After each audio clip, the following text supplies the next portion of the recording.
We begin with President Biden set to sign a bill to avert a rail strike that could have devastated the economy. The legislation forces a labor deal that some rail unions had rejected. ABC's Jay O'Brien joins me live from Capitol Hill with more on that. Jay, what's the latest here?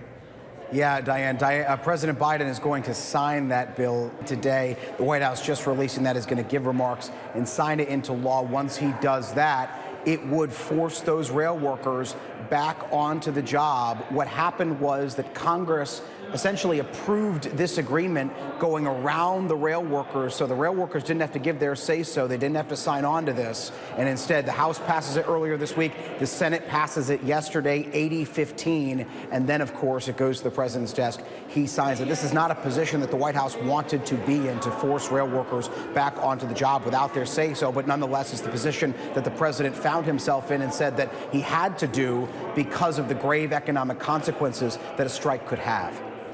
Now, Jay, the Senate failed to pass guaranteed paid sick days. That was an extra piece of legislation that some of the workers were hoping for. But President Biden says that could still happen. How? And that was a big sticking point in the negotiations. Rail workers do not get paid sick leave. There was a bill that originated in the House that aimed to fix that. It gave them 7 extra days of paid sick leave. It failed in the Senate yesterday, though. President Biden went as far as to say yesterday that he did not believe that they would get that. This was before the Senate vote. He said he did not believe that paid sick leave would get done in this iteration of the negotiation, but he was going to continue to fight for that and for paid sick leave for all Americans.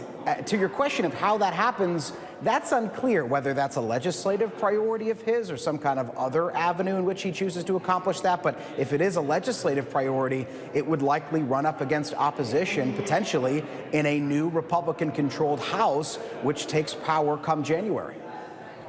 Meanwhile, Congress is up against this deadline to fund the government or face a shutdown. Where do those negotiations stand?